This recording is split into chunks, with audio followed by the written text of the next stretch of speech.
c'est pas fini, mais ça sera compliqué. Paris vient de perdre 1-0 à l'extérieur contre le Borussia Dortmund dans un match. Déjà le match, sincèrement, on va pas se mentir, c'était un match assez chiant à regarder côté parisien. C'est un match où j'ai vraiment pas pris de plaisir. Après, dans tous les cas, dans la défaite, ça reste compliqué. Bon, c'est pas fini. Il reste un match retour. Aujourd'hui, on va essayer de débriefer ça quand même à froid, même si je suis à chaud. Parce que j'essaye de prendre du recul parce que n'oubliez pas qu'il y a quand même le match retour, comme j'ai dit. Et c'est loin d'être fini et il y aura la place pour aller chercher cette finale de Ligue des Champions. Déjà, avant de commencer côté parisien, j'ai envie de parler du Borussia Dortmund qui, sincèrement, aujourd'hui, pour moi, collectivement, ils ont été meilleurs que nous. Collectivement, ils ont pas été, ça n'a pas été un Borussia exceptionnel. Ils n'ont pas été dans la forme de leur vie, mais ils ont été meilleurs que nous aujourd'hui parce que Paris, on était assez faible, je trouve, à part en deuxième mi-temps. Paris, j'ai pas aimé le match qu'on a fait aujourd'hui. L'entame de match de Paris, elle était plutôt bonne, même si Dortmund dominait, on se faisait pas peur en vrai. Ils nous étaient pas plus dangereux que ça, mais malheureusement. Une passe a changé totalement le match. Une passe qui nous a troué tout, en fait, le milieu de terrain et la défense. Et une passe où tu te prends un but en profondeur par Füllkrug, qui n'est pas du tout connu pour ses qualités de vitesse. Tu te prends un but en profondeur alors que tu as des mecs comme Hakimi, comme Marquinhos, comme Hernandez et comme Nuno Mendes, des mecs qui cavalent quand même pour des défenseurs. Et tu arrives quand même à te prendre un but comme ça d'une passe qui fait... Bon, c'est une très belle passe. Hein. T'as vu, ça aurait été une passe d'un Parisien, j'aurais été en extase. Mais ça fait mal de se prendre un but sur une passe qui tue tout ton bloc en fait. Mais côté Dortmund, il y avait pas mal de joueurs qui ont été bons aujourd'hui. Je vais juste me remettre les compos pour truc, voilà. Il y a eu Adeyemi qui a été plutôt bon, surtout défensivement parlant. Mais moi, j'ai vraiment envie de parler d'un joueur de Dortmund aujourd'hui, c'est Jadon Sancho. Pour moi, t'enlèves... bon, peut-être que Füllkrug sera homme du match vu qu'il a marqué, mais pour moi aujourd'hui, c'est Sancho. Ça a été le meilleur joueur sur le terrain aujourd'hui, que ce soit côté parisien ou côté Dortmund. Ça a été son match aujourd'hui. Même s'il n'a pas été décisif, mais Nuno Mendes, il a passé une soirée, les frères. Aujourd'hui, Sancho, il a mélangé dans tous les sens. Je comprends pas comment ce mec-là, à United, ça n'a pas marché. Le problème, donc, c'est United. Mais aujourd'hui, Sancho, il te sort un match exceptionnel. Faut dire la vérité, j'ai le seum de dire ça. Hein. Mais en tant qu'amoureux du football, quand tu vois le football proposé par Jadon Sancho aujourd'hui, tu peux que applaudir. C'est magnifique. Bon, j'espère qu'il va faire au Parc des Princes parce que ça va vraiment m'embêter pour le coup. Là, ça va, il nous reste encore un match. Mais Sancho, aujourd'hui, en demi-finale de LDC, de sortir un match comme ça, alors que tu sors d'une année catastrophique avec United, je crois qu'il était en dépression pendant un moment avec... D'ailleurs, Ten Hag l'avait sorti du groupe. Chapeau Sancho parce que il est en train de retrouver un niveau de demi-finale de LDC. C'est le gratin du football européen. Après, bon, comme j'ai dit, Paris qui a des jeux aujourd'hui. Sincèrement, j'ai même pas envie de tirer sur un joueur en particulier, même si je vais le faire après, vous allez voir, parce qu'il y a un mec, il m'a rendu fou aujourd'hui.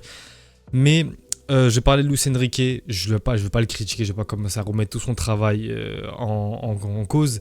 Mais il faut dire la vérité qu'aujourd'hui, pour moi, Enrique passe à côté de ce match-là. Je parle de ce match-là parce qu'il y a des gens, ils ont un cerveau qui ne fonctionne pas bien. Je ne critique pas la saison d'Enrique. Là, on parle du match Borussia-PSG. Pour moi, Enrique aujourd'hui passe à côté de son match. Déjà que ce soit par les placements, par l'animation de certains joueurs. Le Hakimi qui ne revient pas au milieu de terrain alors que ça a marché quasiment toute la saison. Ça, j'ai pas trop compris. Enfin, il a fait en deuxième mi-temps. En première mi-temps, il ne l'a pas fait. Le Dembélé axial aujourd'hui, ça n'a pas marché, même si d'habitude ça fonctionne. Il aurait pas dû le faire tout simplement face à Dortmund parce qu'ils avaient un bloc assez bas, on avait besoin de beaucoup élargir, enfin on aurait dû élargir plutôt. Pareil, les changements, un mec comme Fabien Ruiz, je vais en venir après lui parce qu'il faut que je vous parle de son cas. Mais Fabien Ruiz, je comprends pourquoi il sort pas. T'as Asensio, t'as Canguini sur le banc. Ramos, tu ne le fais pas rentrer, tu fais rentrer Kolo Muani qui te fait une entrée. Kolo Muani aussi, je vais en parler après. Mais une entrée, une demi-finale de Ligue des Champions, tu fais rentrer Kolo Muani pour qu'il te fasse ça. De toute façon, moi, totale confiance en Luis Enrique. Il y a le match retour, je lui fais confiance et je sais qu'il va mieux voir les erreurs que nous, ça c'est sûr, c'est son métier. Et tranquille, en vrai, on parlera après le match retour, mais quoi qu'il arrive, il te fait une saison exceptionnelle ce coach-là. Et tu vois vraiment qu'il a ramené sa patte au PSG. Mais ça n'enlève rien au fait que pour moi, il est passé à côté de ce match-là. Vite fait, j'ai parlé de Lucas Hernandez, qui je pense s'est fait les croisés. Vous parlez avec un mec qui est en rééducation de croisés. Et le mouvement du genou, moi vraiment, quand j'ai vu l'image, il m'a fait rappeler des mauvais souvenirs. J'espère pour lui que c'est pas les croisés, déjà c'est pas une rupture totale, si c'est une rupture partielle déjà c'est un peu mieux. Et j'espère que c'est pas une très grosse blessure parce que Lucas Hernandez c'était l'un des meilleurs parisiens, enfin c'est l'un des meilleurs parisiens cette saison de loin, faut dire la vérité. C'est une assurance tout risque en vrai, peut-être il y a un ou deux matchs il est passé à côté de cette saison, mais il a un niveau moyen qui est très bon au PSG Lucas Hernandez. Et bah, malheureusement, vraiment le but, plus la blessure, potentiellement les croisés, c'est très compliqué ce match-là. Aujourd'hui, ça n'a pas voulu tourner du côté du Paris Saint-Germain, mais il y a un truc où j'ai envie d'en parler au niveau des stats. Je vais voir ça, voilà. Au niveau des XG, t'as Paris qui a 1.58, t'as Dortmund à 1.42. Et je le disais en plus quand j'ai fait mon débrief avec mon pote hier, enfin là, on a parlé vite fait du match, j'avais dit que pour moi, c'est pas un match donné pour Paris. Moi, je voyais un match nul personnellement aujourd'hui. Mais c'est ça, la Ligue des Champions, arriver dans ces moments-là, et c'est les détails comme ça qui font la différence. Dortmund, ils ont eu deux grosses occasions, le but et l'occasion de Füllkrug là où il tire au-dessus quand il fait sa reprise de volée. Mais nous, les frères, aujourd'hui, Paris, on l'a trop vendangé. Dembélé, bon, l'occasion où il tire sur le gardien, là, ok, mais l'occasion où il est point de pénalty, il tire au-dessus, ça, là, normalement, elle rentre. Kylian qui met le poteau, Hakimi qui met le poteau juste après. Ça, en vrai, c'est les détails. C'est ça. C'est pas que les joueurs ont été mauvais. Bon, ils auraient pu la mettre, mais bon, un poteau, les frères, faut pas abuser. Pour moi, c'est les détails comme ça qui font la différence. Et j'espère qu'au match retour, les détails seront en notre faveur. Contre Barcelone, on a eu les détails pour nous. Le carton rouge d'Araujo et tout ça. Le penalty, tout ça. Aujourd'hui, ça n'a pas tourné en notre faveur. Après, ça va, il n'y a que 1-0. Au Parc des Princes, on est largement capable de renverser la vapeur. Mais ça reste compliqué parce qu'on commence avec un but de retard. Mais moi, je crois toujours en ce Paris Saint-Germain et je pense qu'on peut le faire en match retour. De toute façon, je nous voyais déjà gagner au Parc des Princes. Et comme j'ai dit, je nous voyais faire nul à Dortmund. Malheureusement, ça n'a pas été le cas. Maintenant, je suis obligé de passer au cas par cas. Déjà, je vais parler du milieu de terrain. Bon, Vitinha, aujourd'hui, il fait un match plutôt correct, même si lui aussi n'a pas été exceptionnel. Mais même Zahir Emery, je l'ai trouvé très nonchalant. Enfin, toute l'équipe était plutôt nonchalante aujourd'hui. Mais Zahir Emery, je l'ai trouvé assez nonchalant. Mais le mec qui m'a fait vriller aujourd'hui, c'est Fabian Ruiz. Les frères Fabian Ruiz, lui-même, il ne sait pas ce qu'il fait en demi-finale de Ligue des Champions au Paris Saint-Germain en tant que titulaire. Je comprends pas. Il a fait un match. Déjà, il a eu deux occasions de fou. Bah, les deux têtes. La première tête, je crois, c'est sur une passe de. Je sais plus si c'est Vitinha ou si c'est Marquinhos qui lui fait la passe. Il tire à côté. Et la deuxième, pareil, je sais plus c'est qui lui fait la passe. Si c'est Hakimi ou Dembélé, je me souviens plus la vérité. Ou la passe d'ailleurs où les commentateurs ont dit qu'il pouvait contrôler. Et c'est vrai qu'il pouvait contrôler parce que le défenseur était battu. Pareil, il te la met au-dessus. Il te fait des fautes, mais inutile la faute sur Adeyemi. Quand même. On veut bien qu'il y a des fautes dites intelligentes, mais là, c'est une faute tout sauf intelligente.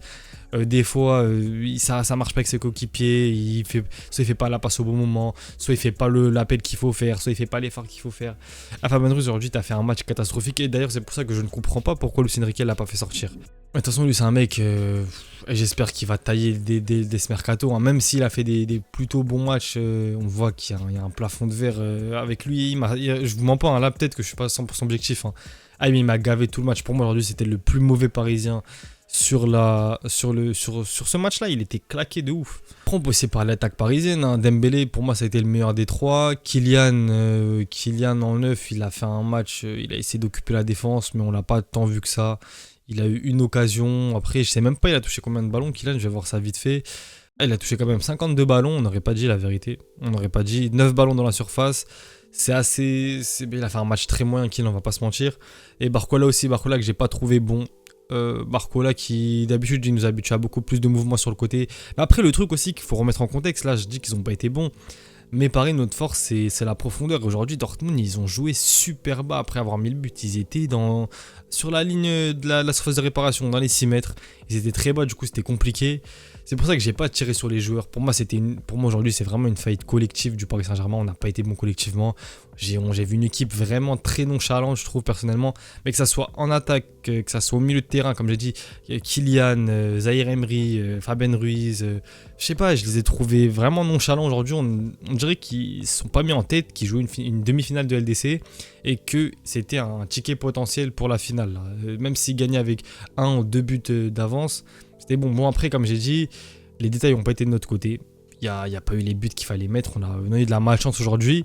Mais pour moi, collectivement, on est passé à côté du match et Dortmund a été meilleur que nous. Et pour finir sur l'attaque, là, je suis obligé de parler de Kolo Muani. Vous pouvez pas sortir un de mes clips où je le critiquais en mode je l'éteignais pour l'éteindre. Parce que je vous dis qu'il me fait de la peine. Ce mec-là me fait de la peine premier degré. Je suis même pas en train de dire ça pour le charrier ou quoi. Mais là, pour moi, c'est dans les matchs comme ça où un grand joueur, même s'il est au fond du trou, même ces trucs, le coach il te donne une chance, sachant que tu as Ramos qui performe mais 10 fois plus que toi. De toute façon, après lui, Kolo Muani ne performe pas. Ramos, il aurait potentiellement pu rentrer et peut-être apporter plus. Colomani, dites-moi ce qu'il a réussi, s'il vous plaît. Et là, encore une fois, je ne l'éteins pas pour l'éteindre. Dites-moi ce qu'il a réussi aujourd'hui. Dites-moi ce qu'il a réussi quand il est rentré. Oui, s'il était titulaire. Après, je sais plus s'il était titulaire ou s'il est rentré. Les Colomani, c'est le néant au Paris Saint-Germain. Et moi, j'étais de ceux qui disaient, ouais, pourquoi pas lui laisser une saison de plus. Je dis pas qu'il faut pas lui laisser une saison de plus. Mais là, il y a des. Moi, en fait, j'arrive pas à comprendre comment la saison prochaine ça pourrait être beaucoup mieux que ce qu'il fait là. Parce que là, c'est des. Même techniquement, genre faire une passe, un contrôle, il arrive pas. Passer un joueur, il arrive pas. Un contre un, il arrive pas à le faire. Et pousser une balle, il arrive pas à le faire. C'est un truc de ouf, les mecs. On dirait c'est un mec qui joue en R3 qui joue une demi-finale de LDC. Colomani, je me demande vraiment s'il faudrait pas le vendre dès cet été. Parce que là, c'est à double tranchant. C'est soit t'as de la chance et par magie, la saison prochaine, il te fait une grosse saison. Soit il te refait une saison de merde comme ça et c'est invendable. Après, jamais tu le revends. On l'a payé quoi, 95 millions. Déjà là, si tu le revends 60, c'était bien. Mais si tu refais une saison de merde, ça va jamais partir. Et sincèrement, c'est un débrief qui est dur à faire parce que, comme je te dis, moi je m'attendais pas forcément à une victoire aujourd'hui. J'étais assez réaliste. Mais c'est un match où Paris est passé à côté. En fait, le truc qui me fout la rage, c'est que j'ai pas l'impression qu'on a joué une demi-finale de LDC. Je sais pas vous, dites-moi en commentaire.